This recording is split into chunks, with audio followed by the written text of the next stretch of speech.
Bonjour. L'IE Club est un club d'affaires qui réunit l'ensemble des acteurs de l'écosystème de l'innovation high-tech en France. Et pour la 6e année consécutive, nous organisons l'Observatoire des relations entre les PME innovantes et les grandes sociétés. Notre objectif stratégique à l'IE Club est de faciliter justement les relations entre les innovateurs petites structures et les grandes sociétés, surtout en tant que clients.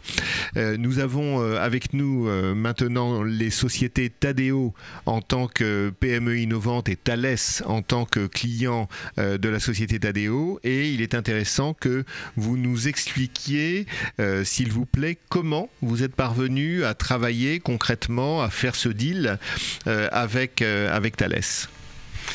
Je pense que je vais passer la parole à Gérard, puisque c'est Gérard qui est responsable de cette rencontre et donc qui lui revient l'initiative peut-être d'expliquer ses besoins à l'origine.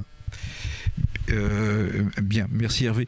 Donc Gérard Lefranc, moi je suis le directeur de la mission handicap du groupe Thales.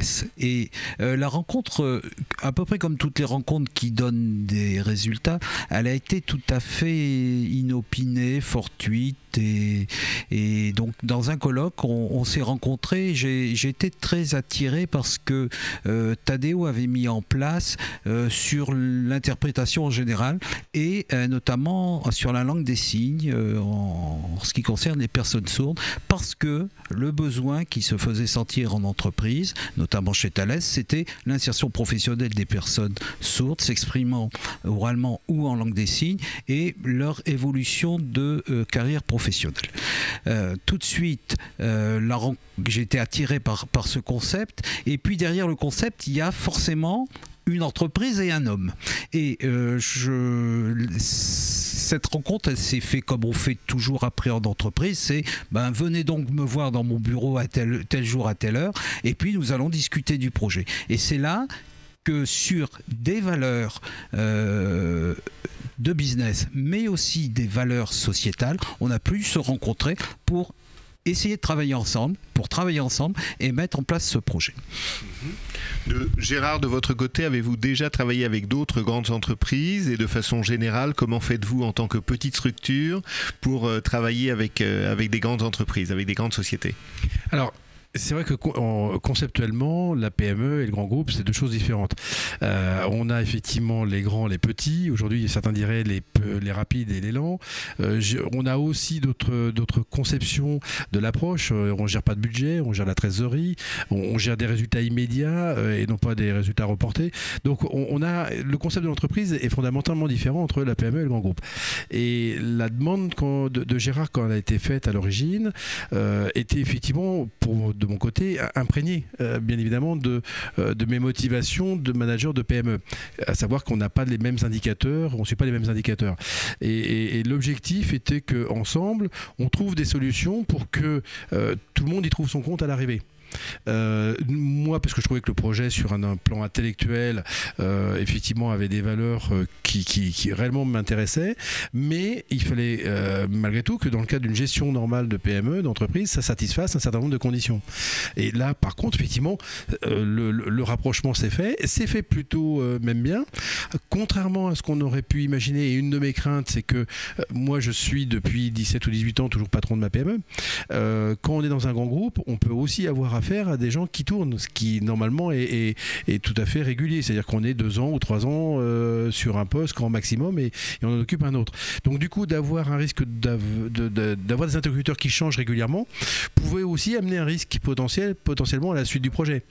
Donc effectivement, sur des projets de longue haleine, quand c'est du 6 mois, 1 an, c'est une autre perception.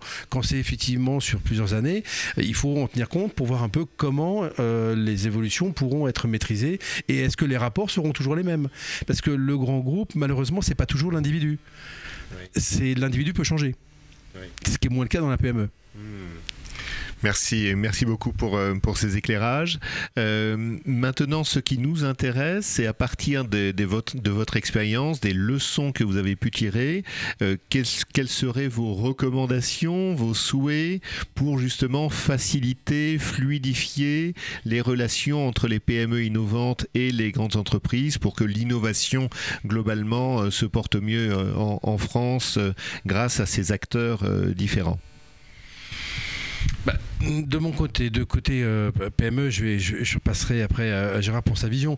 Je crois qu'il y a une note de complexité qui est liée un petit peu aussi quand on fait de l'achat, puisque tout à l'heure Gérard disait qu'il avait été responsable des achats. C'est la notion de relation entre acheteurs et effectivement fournisseurs, où quand la PME s'adresse au grand groupe, elle est noyée sous des piles de papier, et que quand une PME négocie avec une autre PME, on signe sur le bon de commande. Donc on a effectivement une approche qui apparaît, une lecture, une lisibilité de la grande entreprise qui apparaît relativement lourde. Et c'est vrai que comment fluidifier ça, je pense que c'est inhérent à la grande entreprise où elle a des process, elle a des protocoles et c'est bien naturel. Mais en même temps, ça en fait pas toujours quelque chose d'hyper réactif. A contrario des PME qui, elles, bougent très vite et ont besoin de réactivité. C'est là où je pense qu'il y a quelque chose à fluidifier entre ces relations grands groupes et PME.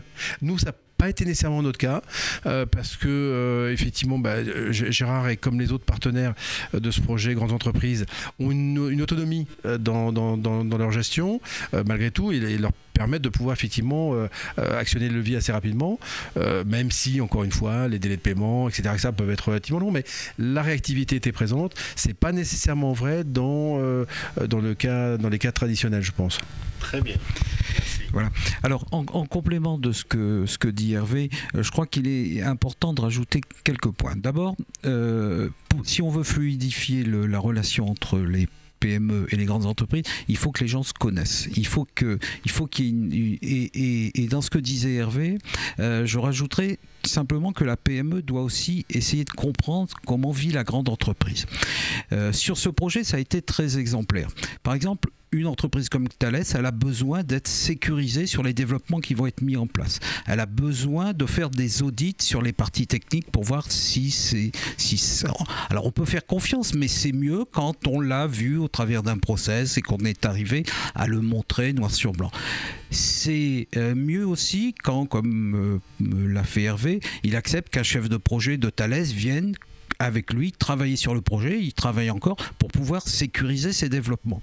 Et une fois que chacun a, je vais dire, limité ses peurs ou encadré ses peurs, eh ben, les choses se font bien parce qu'en fait, autour de la technique, autour du développement et autour du business, on partage en fin de compte cette volonté d'entreprendre qu'on a à la fois en grande entreprise et en petite entreprise. Joli. Ok, merci messieurs Hervé et Gérard. En l'occurrence, l'IE Club, le MEDEF, Croissance Plus et l'échangeur sont contents d'avoir pu écouter votre témoignage fort intéressant. Tadeo et Thalès, merci infiniment et à bientôt.